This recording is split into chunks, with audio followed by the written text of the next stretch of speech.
bertemu lagi dalam sesi PDPR kali pertama. So saya akan menggunakan modul PDPR yang saya dah bagi sebelum ni Baik, untuk topik kita yang pertama dalam bengkel Smartphone 4, kita akan ulang kaji semua topik-topik pengiraan yang kita dah buat sebelum ni untuk persediaan peperiksaan pertengahan tahun, sebaik saja kita naik bulan Jun nanti Okay, so topik hari ini adalah topik persamaan perakaunan yang saya dah ajar dua jenis persamaan perakaunan, iaitu persamaan perakaunan berkenaan tentang aset sama dengan liability tambah equity pemilik sahaja, dan yang kedua adalah aset sama dengan liability tambah equity pemilik tambah hasil tolak belanja Baik, biasanya soalan dia akan bagi awak dua Yang pertama sekali untuk awak tentukan jumlah bagi aset ataupun jumlah bagi liability ataupun equity pemilik ataupun hasil atau belanja dalam bentuk jadual.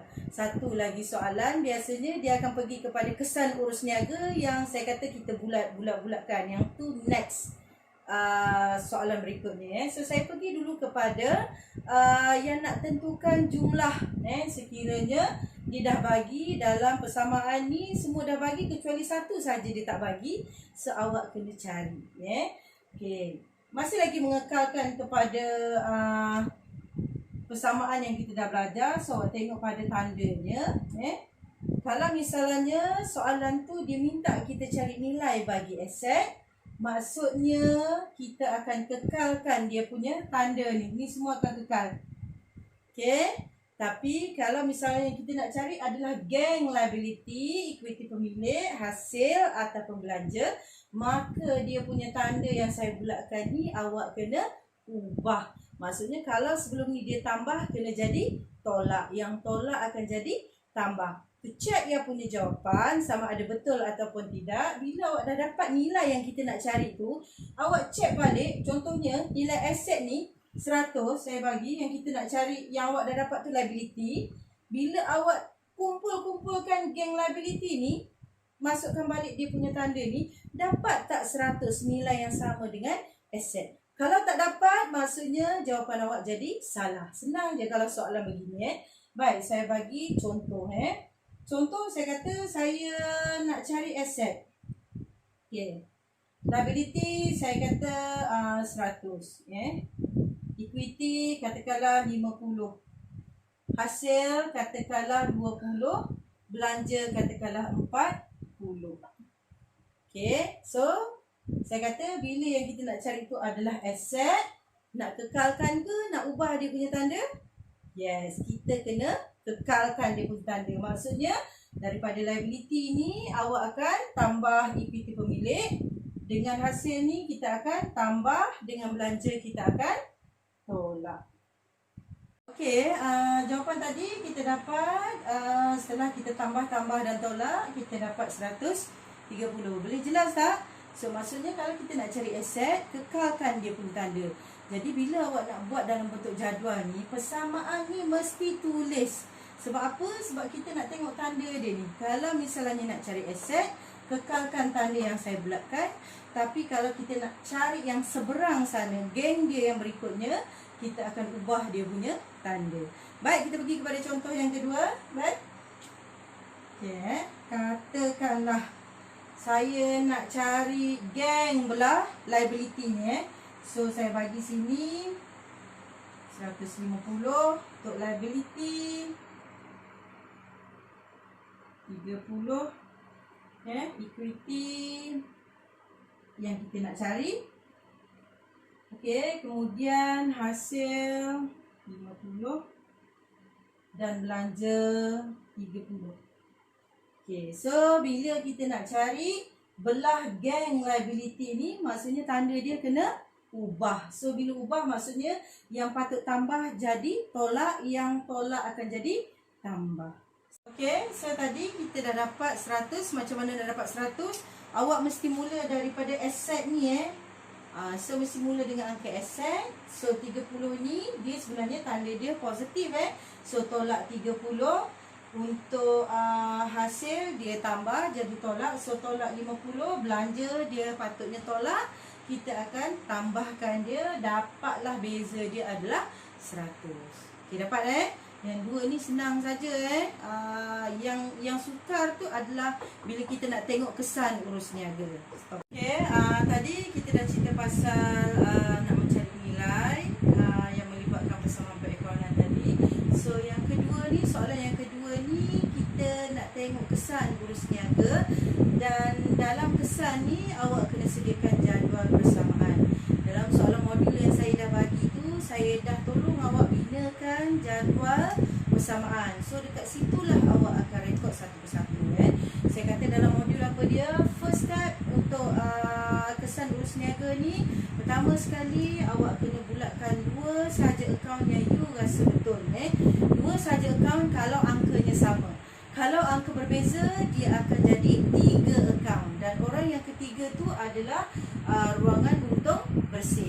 So apa ni untung bersih? Untung bersih kat situ tu dia ada hasil tolak belanja. Kita tahulah kalau misalnya hasil dia mesti tambah, kalau belanja dia mesti kurang sebab dia akan mengurangkan dia punya untung bersih. Baik, saya kata saya bagi contoh dua ni macam mana nak buat. Saya kata bulatkan dulu daripada A sampai bawah, sampai habis soalan. Bulatkan dua saja akaun yang you rasa betul, yang memang awak sure betul. Biasanya ada perkataan tunai ataupun cek. Tapi kalau misal soalan dia tak mention pasal tunai ataupun cek, andaikan urus niaga itu adalah secara tunai. So tunai tu you kena bulat dekat kepala. Jelas So kita tengok yang pertama, menjual barang niaga bernilai 200 secara tunai. So jangan bulatkan kata kerja. Saya cakap dalam modul apa? Jangan bulatkan kata kerja.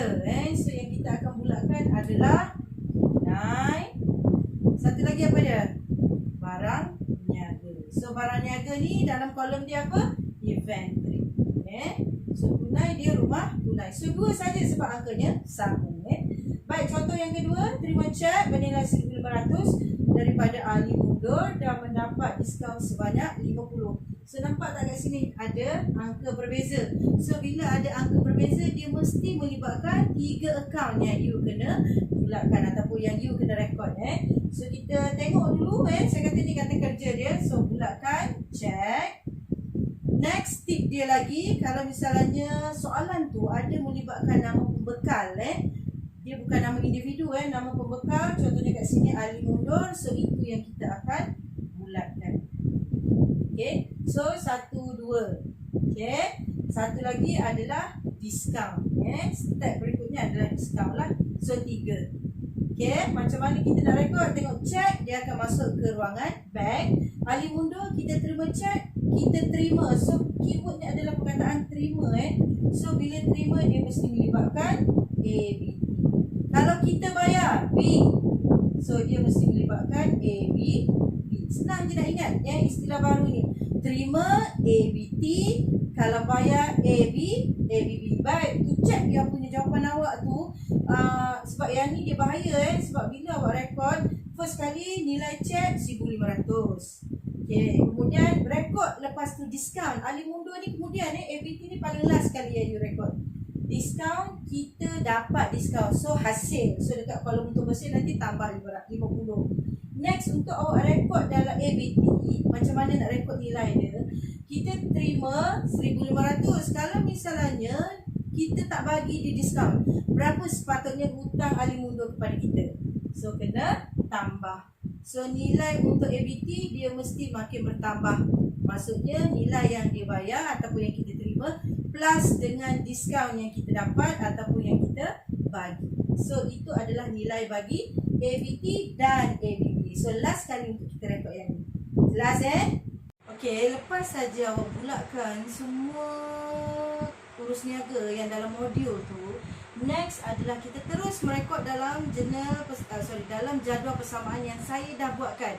Yang ni jangan tengok pada yang punya modul yang ni contoh saja. Okay, so tadi berdasarkan pada soalan contoh yang saya bagi tadi, yang first kali kita bulatkan event barang niaga kan. So terus pergi ke rumah inventory kat sini. Tadi yang pertama menjual barang niaga. So bila menjual barang niaga, awak pergi letak kat sini dekat inventory menjual. Tengok kata kerja dia bila kita nak rekod, nak tengok kesan dia, tengok dia punya kata kerja. Menjual barang niaga. Bila kita jual, inventory kita makin bertambah berkurang. So makin berkurang. So letak dalam bracket kat sini. Seberapa nilainya tadi? 200. Okay. Next tadi yang awak bulatkan apa dia? Secara tunai. Pergi rumah tunai. You dapat duit ke you keluarkan duit? Bila awak jual, you dapat. So bila dapat, positif. Kalau positif tak payah letak tanda tambah So kita dah tahu dah. Yang kurungan itu negatif, yang tak ada kurungan itu adalah positif. Makin bertambah. So ini yang pertama. Okay. Yang kedua tadi kita bulatkan adalah cek. So terus pergi rumah bank. Okay. Tadi kita terima cek, tengok dia punya kata kerja menerima cek. Duit awak di bank makin bertambah berkurang? Bertambah. So bertambah 1,500. Saya kata ABT tu kemudian, alih mundur tu kemudian awak akan pergi kepada diskaun tadi. Kita bagi diskaun. Terima cek daripada alih mundur dan mendapat diskaun. Yang dapat tu alih, bukannya kita. So kita yang bagi diskaun. Hasil ke belanja bagi kita? Kita yang bagi. So itu adalah belanja. So bila belanja dekat kolom untung, bersih kat sini Tadi saya kata ni hasil tolak belanja. Kalau hasil itu positif, kalau belanja itu dalam bracket. So kita bagi maksudnya belanja lah So kita bagi tadi 50. Last kan, ni baru ABT. ABT ni saya kata berapa yang sepatutnya hutang alih mundur tu bayar kalau tak dapat diskaun. So tambahkan saja 2 ni. So dapatlah nilai 1550. Dia bayar kepada kita. So hutang dia makin bertambah berkurang? Makin berkurang. So letak bracket. Awak buat daripada awal sampai habis. Okay. Kemudian dekat bawah sekali tu awak kena jumlahkan. Okay. Jumlahkan macam biasa termasuk baki. First kali mesti rekod baki saya dah tuliskan dalam jadual tu. Pertama sekali mesti rekod baki yang ada dalam soalan. Kemudian mana yang tambah-tambah, mana yang tolak-tolak, awak akan rekod di jumlah ni. Totalkan semua jumlah. Baik, tips macam mana cara nak jawab paling cepat. Awak tengok banyak-banyak kolom tu, yang banyak sekali tu awak kemudiankan dia punya pengiraan dia sebab banyak.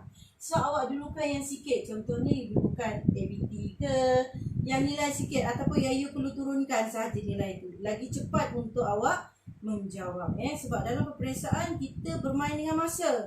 So bila bermain dengan masa tu, kecepatan awak mengira tu sangat penting. Okey, lepas saja awak siapkan jumlah bagi jadual persamaan. So yang ni saya tak explain lagi yang bila pergi kepada soalan penuh dia akan sampai kepada kita akan post semua dalam penyata kedudukan kewangan. Ingat balik kita dah buat sebelum ni kan, akaun perdagangan dan untung rugi. Lepas tu kita dah tengok juga penyata kedudukan kewangan tapi dalam format penyata So untuk soalan persamaan perakawanan, awak kena buat dalam bentuk akaun. Yang ni saja kita akan guna dalam bentuk akaun.